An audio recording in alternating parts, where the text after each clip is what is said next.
네, 저희 주제는 빔 360을 활용한 클라우드 기반 사용에 대한 접근법을 주제로 삼았습니다. 저는 GS건설 플랜트 건축 설계팀 비하임 코어 그룹에서 담당을 하고 있는 김도현 대리입니다. 안녕하십니까?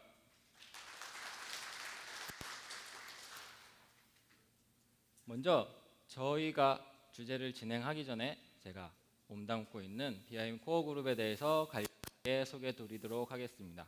혹시 비하임 코어 그룹이라고 들어보신 분이 있을지 모르겠습니다. 아마 대부분 들어보지 못하셨을 텐데요. 저희는 GS 건설사나 GS 글로벌 엔지니어링 본부 그리고 카스 설계 담당 플랜트 건축 설계팀 내 굉장히 작게 맨 끝에 있습니다. 저희는 굉장히 작고 굉장히 끝에 말단에 있는 조직이지만 아마 이 자리에 올라와 있다는 것은 저희만의 뭔가 특별함이 아마 있을 것이라고 생각이 됩니다. 저희 조직 소개는 여기까지고요. 본격적으로 주제를 들어가기 전에 아마도 제가 지금 말씀드리려고 하는 내용은 이미 여기 계신 분 모두가 알고 계시거나 혹은 알고 있지만 인지하지 못하신 내용이 대부분일 수도 있습니다. 하지만 그 내용을 한번 어떻게 연결해 가는지 한번 같이 살펴보시기 부탁드리겠습니다. 먼저 현실과 가상이라는 두 가지를 비교해 보도록 하겠습니다. 저희가 모두가 알고 있다시피 현장이란 곳은 새로운 것이 건설이 되고 또 사람들이 움직이며 굉장히 액티브한 실제 현실 세계에 해당이 됩니다.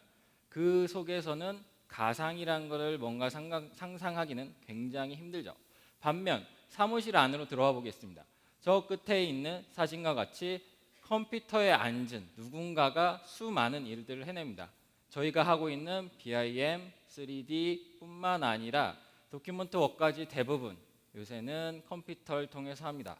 그 특징 중 하나는 현장이란 것은 현실은 굉장히 부담이 크지만 가상이라는 부분은 굉장히 작고 반대로 가상을 갖고 있는 사무실이라는 특징은 현실 세계라는 부분이 굉장히 작습니다. 그렇다 보니까 나타나는 특징으로는 실제 사무실에 앉아서도 보고 온 현장이 기억이 나지 않는다거나 혹은 현장에 나가서도 내가 가지고 오지 않은 도면을 생각하게 만듭니다.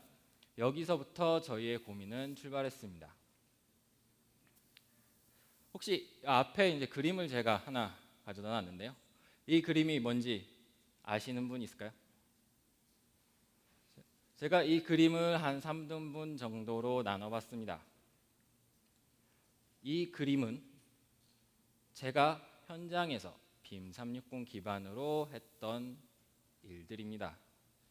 아마 이전에 제가 어떤 그림이냐고 여쭤봤을 때 그 그림만 가지고 이 그림을 상상하신다는 것은 그런 분이 있다면 아마 사람은 아닐 걸로 생각이 됩니다.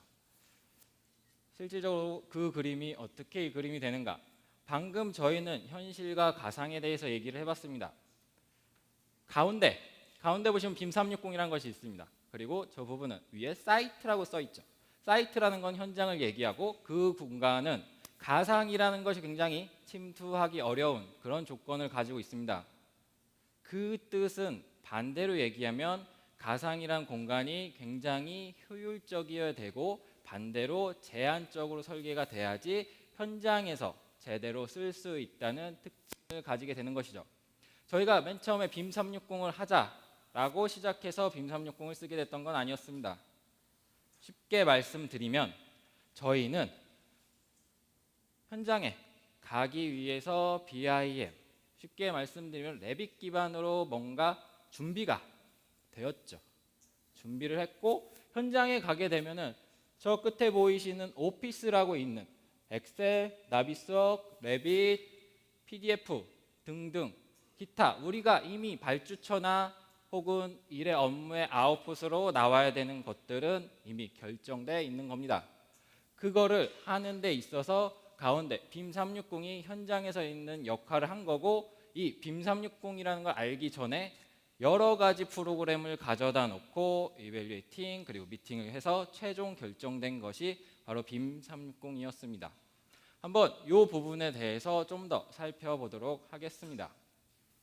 먼저 방금 말씀드린 바와 같이 빔 360에 대한 도입의 이유가 뭐냐라고 생각을 해봐야겠죠. 대부분 많이 소개받으실 겁니다.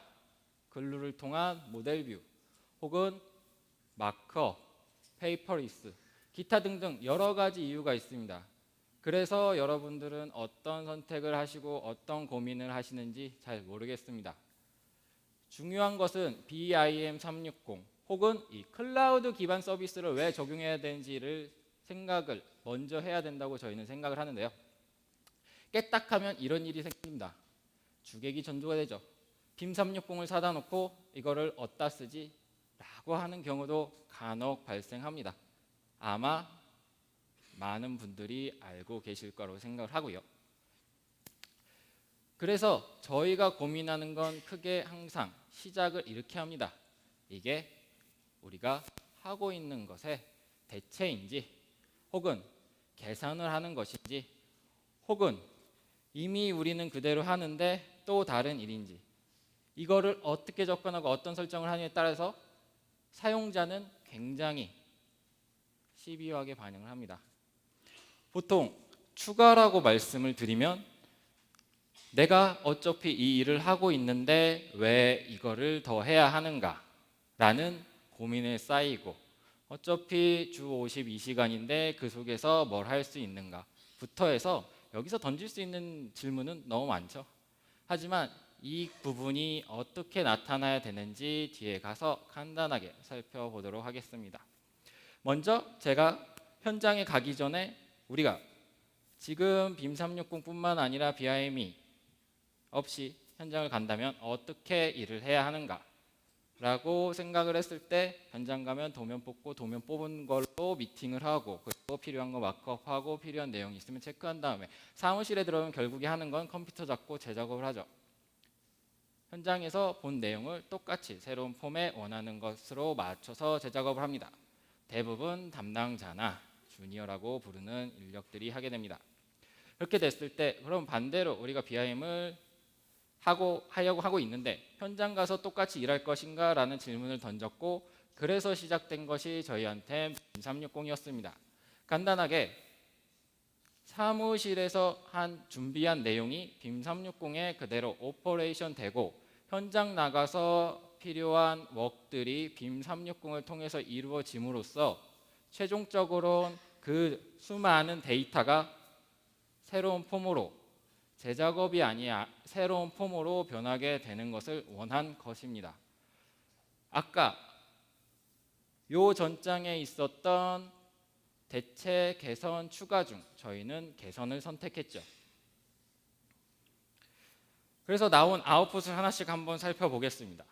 저희는 빔 360 필드와 빔 360 글루를 현장에 투입을 했고요. 먼저 필드를 통한 아웃풋입니다. 너무나도 잘 알고 계시는 레빗이죠. 현장 공사 담당자가 무엇이 필요한가? 결론은 지금 현재 어떤 상태이고 또 이걸 가지고 무엇을 해야 되는가라는 답을 준 겁니다. 가장 간단하고 그들이 원하는 형태로. 그 다음은 빔 360 글루입니다. 글루 같은 경우에는 다 아시겠지만 어떤 3D 뷰 기반의 마크업을 하는 업무를 하는 게 빔 360 글루입니다. 근데 왜 필드도 있는데 글루를 했는가? 간단하게 우리는 여기에 철골 부재 하나가 있습니다. 페인팅도 되어 있죠. 필드라는 것은 이 하나의 부재에 쉽게 말씀드리면 나비스웍과 같이 프로퍼티를 집어넣는 겁니다. 나비스웍에 부재를 클릭하면 거기에 사이즈가 얼마인지 무게가 얼마인지 다 확인하실 수 있으실 텐데요. 거기에 한 줄을 추가하는 게 필드라고 하면 글루 같은 경우에는 이 한 가지의 부재의 끝에 페인트만 벗겨졌습니다. 정확히 공사 담당자가 원하는 거는 이 한 부재의 페인트가 벗겨졌다가 아니라 이 한 부재의 끝에 있는 페인트가 벗겨졌다겠지요. 그것을 상호 보완하기 위해서 글루를 같이 운용하게 됩니다. 다음은 최근 많이 현장에서 사용하고 계시는데요. 레이저 스캐닝입니다. 레이저 스캐닝을 통해서 저희는 리캡을 통해서 레이저 스캐닝을 소우하고 그거를 레빗을 통해서 직접 사용을 했는데요. 간단하게 우리가 설계한 것과 시공한 것이 정확히 어디가 차이가 났는지, 혹시 뭔가 수리를 하거나 번지가 났을 때 그 다음 대응을 사전에 파악할 수 있습니다. 또 하나, 만약에 손이 닿지 않거나 아무리 기기를 사람이 사용을 한다 보면은 오차가 생기기 마련입니다. 그 오차마저도 찾아내야 되는 조건에서는 특별한 케이스에서 저희에게 굉장히 도움이 많이 됐습니다. 다시 돌아와 보겠습니다. 필드. 빔 360 필드를 통해서 아까 저희는 현장에 작업한 데이터가 프로퍼티처럼 쭉 남게 되죠. 하지만 우리가 제출해야 되는 레포트는 굉장히 이와 같이 생겼습니다. 이 레포트는 아무리 우리가 원하는 데이터를 필드 안에다 구성을 하더라도 그 데이터 자체를 변환을 해야 되죠. 정확히 위치 변환이 됩니다. 그런 것들은 자체적으로 VB 코딩을 통해서 빔 360 현장에서 작성한 데이터를 바로 컨버팅함으로써 어떤 이슈나 어떤 리비전에도 즉각적인 대응을 할 수 있도록 하였습니다. 사실 이 필드는 빔 360의 글루와 동일하게 나비수억을 기반으로 하고 있습니다. 저희는 글루라는 곳에 나비수억, 저희가 필요한 파일을 올리고 그 다음에 필드에서 이 글루의 모델을 땡겨다 썼습니다. 글루 모델이 바뀌면 필드도 계속 변경이 되는 그런 체계를 구축을 한 거죠. 구축이라기보다는 되어 있었죠. 근데 이 나비수억, 저는 모든 아웃풋 중에 이 나비수억을 모든 것의 끝판왕이라고 불렀습니다. 그 이유는 필드에서 작업한 모든 내용을 다른 사람이 변경 가능하기 어려운 상태로 모든 내용을 담은 채로 어떤 여러 가지 도큐먼트들이 있지 않아도 저거 하면은 설명을 할 수가 있습니다. 나중에 이 프로젝트가 끝나고 자료를 저장을 하는데 수많은 도큐먼트가 있을 텐데 이 앞에 보시는 이 한 동만 해도 적지 않은 양의 도큐먼트가 있을 걸로 생각이 됩니다. 하지만 이 나비수억 이 파일 하나만으로도 모든 기록을 이 안에 남길 수가 있었고요.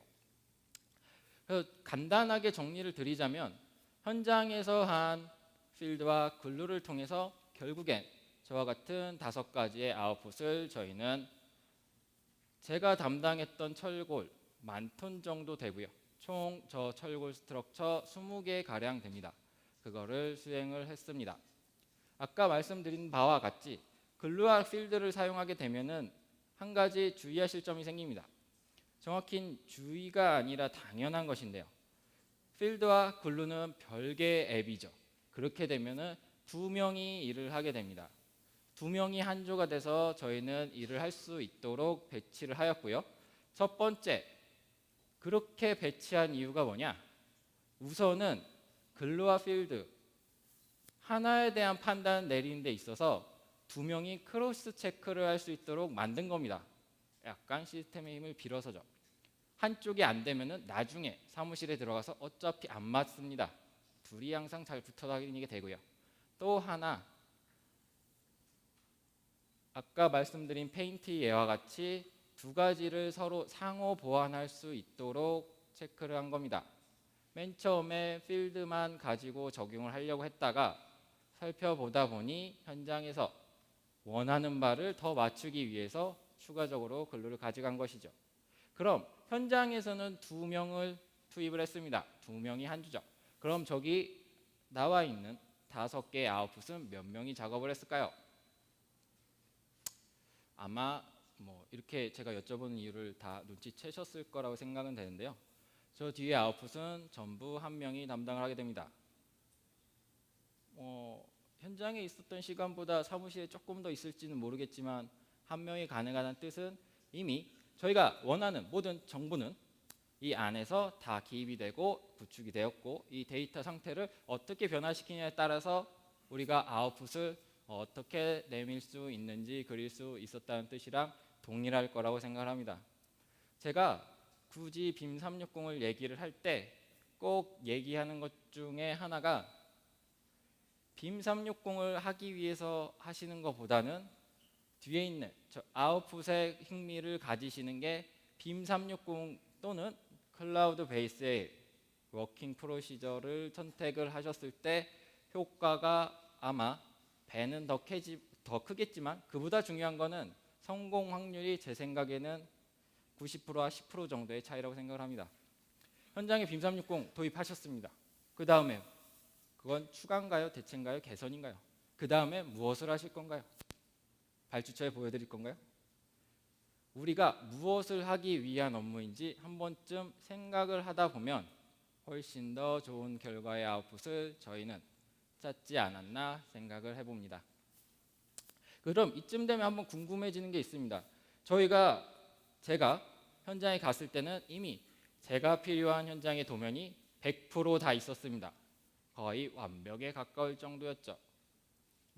그 이유 중 하나는 제가 맡았던 프로젝트의 내용이 좀 스페셜한 그런 내용은 있습니다. 그렇더라도 이 오토캐드는 어떻게 되었는가? 물론 저희는 방금 보셨던 거는 스틸 관련된 구조물들이지만 빌딩도 있었습니다. 빌딩은 필드, BIM 360 필드에 PDF로 도면을 업로드해서 필드 자체에서 마크업을 하고 그 자체로 모든 사람이 볼 수 있는 싱크로나이제이션이라고 부르죠. 동기화를 통해서 누가 요청하지 않아도 다 볼 수 있도록 하였고요. 스틸 관련 스트럭처들은 여기 있는 오토캐드뿐만 아니라 PDF 한 장 쳐다본 적 없습니다. 되게 별게 아닐 수도 있지만 저희가 의도한 바도 아니었고요. 생각하는 것과 다르게 너무나 빠르고 효과적으로 흘러갔습니다. 사실 앞에 세션들을 보면서 프로세스나 수많은 기술적 내용들 많이 있는데 아마 많은 분들이 여기에 대해서는 좀 얘기하기 어려워하시는 것 같습니다. 제가 생각하는 제품이란 건 이미 기술이 구현이 됐고 체계가 갖춰졌기 때문에 나오는 것이라고 생각을 하고 있거든요. 하지만 유저라는 것은 어떻게 보면 제일 어려운 거죠. 뭐가 되어 있고 내 손에 쥐어지더라도 어차피 사용자가 아무것도 하지 않으면 뭔가 기대를 할 수 없겠죠. 저 또한 이 유저에 대해서 이렇게 하셔야 됩니다, 저렇게 하셔야 됩니다, 유저는 이래야 됩니다 라고 말씀드리기는 어렵습니다. 하지만 제가 보여드릴 수 있는 것은 이 정도는 될 것 같습니다. 제가 프로젝트를 수행을 하면서 방금 빔 360 기반, 클라우드 기반으로 저희가 업무를 했을 때 가장 잘 사용했다고 모두가 얘기하는 그 사람에 대한 특징적 분석 정도는 해볼 수 있겠죠. 그 모두가 뽑은 최고 사용자의 특징을 한번 세 가지로 정리를 해보겠습니다. 먼저 모바일화를 통한 변화로 안 해도 되는 것을 안함이라고 써 있는데요. 현장에서 도면 안 가져가도 되면은 도면을 찾지 않습니다. 본인이 열어보거든요. 필요한 현장의 미팅은 본인이 꺼내서 저 같은 경우에는 상대적인 같이 해야 될 회사들이 다 4군데 정도 있었는데요. 그 4개 회사가 이 패드로 다 모입니다. 필요한 도면을 그때 찾아서 모두가 협의하고 대부분 물론 사무실에 가서도 추가 회의를 할 수 있지만 이 안에서 필요한 회의를 그걸 보고 다 끝냅니다. 또 하나 빔 360 안에만 머무르지 않습니다. 내가 할 수 있다는 게 또 있으면 이런 분들은 보통 거부하지 않죠. 그 예 중 하나가 이제 원드라이브가 될 수 있을 것 같은데요. 본인의 모든 미팅을 이 안에 다 기록하시기 시작합니다. 우리 잘 아시겠지만 종이에다 기록해 놓은 미팅 노트 들춰보는 경우 생각보다 많이 없습니다. 이 또한 다르지 않을 수 있지만요. 어쨌든 이 안에서 하나로 끝낼 수 있는 장점을 가져가고 그분은 결국에 본인 스스로 페이퍼리스를 이뤄내더군요. 그 다음에 저희는 컴퓨터로 작업하던 것을 어떻게 현장에 있는 패드 또는 저희는 아이패드를 사용했는데요. 아이패드로 옮겨갈 수 있는가? 컴퓨터, 결국에는 아이패드가 하는 역할은 우리가 사무실에서 앉아서 하던 컴퓨터와 굉장히 비슷하죠. 저는 그렇게 생각합니다. 맨 처음에 저도 이걸 잘 몰랐어요. 근데 다른 사람을 시키기보단 주체적인 인성, 여기에 두 가지 조직이 있습니다. 왼쪽에 보시는 조직은 서버든 회사 시스템이든 그 안에서 내가 필요한 걸 찾고 심지어 열고 프린트해서 문제적인 거나 필요한 업무를 수행을 하면 그 다른 사람과 연계돼서 쉽게 말씀드리면 시니어와 주니어 각자의 역할에 맞춰서 일하는 조직이죠. 자, 끝에 있는 조직 같은 경우에는 굳이 내가 가져와라고 얘기를 한마디에 필요한 걸 얻어낼 수 있다면 조금 상황은 달라집니다. 이 두 가지 조직이 클라우드 기반의 업무로 변화를 하고 싶어 합니다. 두 가지 조직이 변화를 하고 싶어 하는데 여기 있는 모든 아이콘을 제가 한 땀 한 땀 다 그린 게 새록새록 기억이 나네요. 왼쪽에 있는 조직 그리고 끝에 있는 조직 모두가 눈치채셨겠지만 끝에 있는 조직은 변화하기 힘들죠. 그 이유는 클라우드라는 특징이 갖고 있는 특징 때문에 그렇습니다. 클라우드란 건 동기화를 기반으로 굉장히 많은 것들을 연결을 커넥티드 디바이스를 만들어낼 수 있지만 그 커넥티드를 사용하는 사용자가 아무것도 하지 않는다면 이뤄낼 수가 없죠. 제가 현장에 가서 가장 당황한 사실은 그겁니다. 제가 현장을 가게 되면 나는 이 현장에서 빔 360뿐만 아니라 BIM을 통해서 이거를 하겠다고 생각을 했는데 제 생각보다 자꾸 위에 있는 항목들이 먼저 튀어나오는 거죠. 유저들이 저보다 빨리 가는 겁니다. 그러면은 저는 이 기술 갭을 메꾸기 위해서 현장에서 아마 더 바빴을 겁니다. 그 이유가 처음엔 궁금했습니다, 많이. 근데 저희 팀의 조직은 실질적으로 많은 분들이 알고 계시지만 이와 같은 비슷한 형태를 가지고 있습니다. 시니어, 주니어 각자의 역할에 맞춰서 자기 일을 하고자 하는 일하는 조직의 형태가 제가 알지 못했던 성공의 결과 중 하나였던 것이죠. 마지막입니다. 앞에 보시면은 7명의 직급이 있습니다. 정확히 저희가 수행했던 인원이고요. 그 중에 앞에 보시면 이용 빈도수 다라고 되어 있는데요. 모든 필요한 준비나 어떤 구축은 나름의 담당자나 주니어가 할 수 있지만 실질적으로 이 기반을 가지고 사용했을 때 가장 많은 일을 할 수 있는 사람이 누군가라고 봤을 때 저희는 시니어라고 생각을 하였습니다. 생각을 하기 이전에 이런 결과가 나왔고 그 뜻이 왜 그런가 살펴봤는데 모두가 알고 계시다시피 새로운 거 BIM도 아마 마찬가지였을 거라고 생각을 하고 있는데요. BIM이 나왔네. 빨리 주니어들 교육시켜라고 많이들 말씀하세요.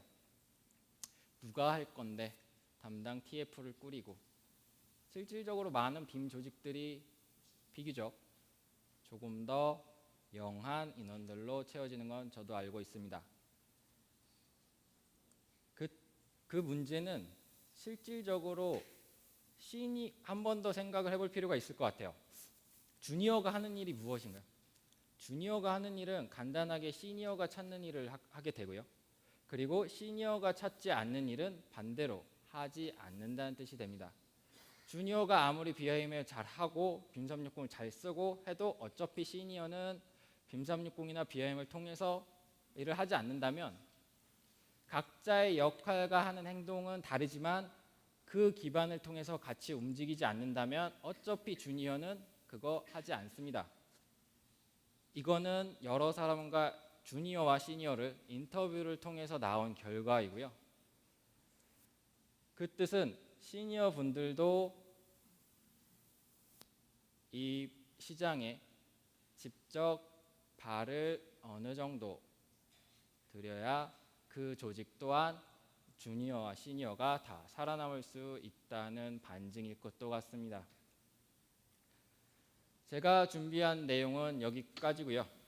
저는 GS건설 플랜트 건축 설계팀 BIM 코어 그룹을 담당하고 있는 김도현 대리였습니다. 감사합니다.